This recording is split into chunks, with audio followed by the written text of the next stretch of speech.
conflict in a moment, but starting here on the Middle East, Senator Graham, you said you believe it's in America's interest to go all in to help Israel finish the job. It sounds like you mean offensive support. So the worst possible outcome for the world is for the Iranian nuclear program to survive after all this. How do you destroy their program? Through diplomacy? I prefer that, or through military action.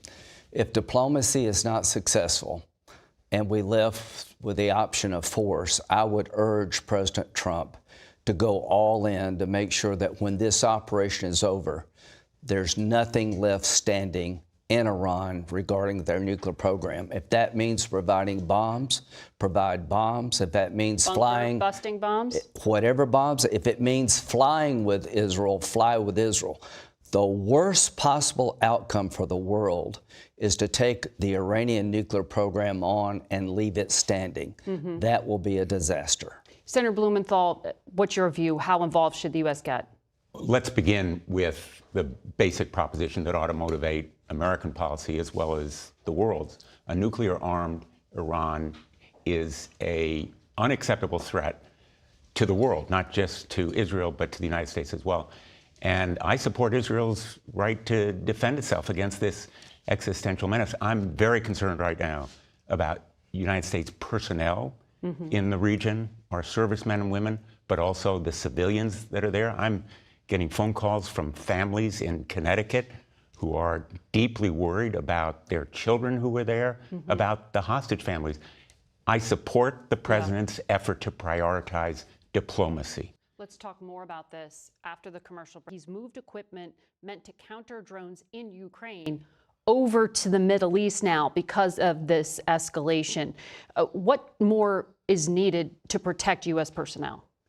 We need to move assets, and we've done so, not only to protect U.S. personnel, but also to enable Israel to defend itself against Iran's retaliation. But I think that the president is right to try to bring the two sides together. There is a deal that's possible here if Iran were to abandon its effort to build nuclear bombs that endanger not only Israel, but the entire regional stability, because all the other Arab nations are going to have nuclear weapons if Iran does as well. But Americans have no interest in a forever war. And so I think we need to be mindful about the priority of diplomacy here and bring the two sides together, as well as protecting U.S. personnel.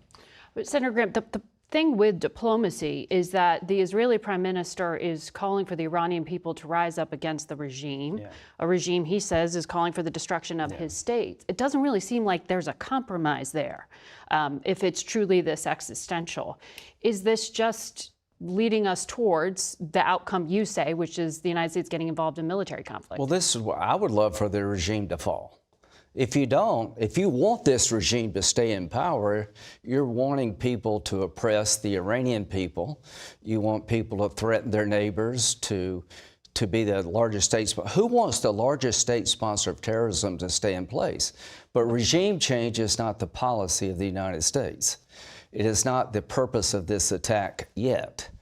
But if there is one attack on an American anywhere in the Mideast by Iran, then you'll get regime change. So what are we dealing with? We're dealing with a non-negotiable part of the deal. They can't have a nuclear program that can make a bomb. Diplomacy is preferred, as Dick says, but force may be the only option. And I've said as clearly as I can say, if diplomacy fails, Mr. President, President Trump, you've been great. Help Israel finish the job. Give them bombs, fly with them if necessary. I cannot stress to you how, if you want to get Russia right, you want to make China be better, you want to convince international terrorism we mean business, you got to finish the job with Iran.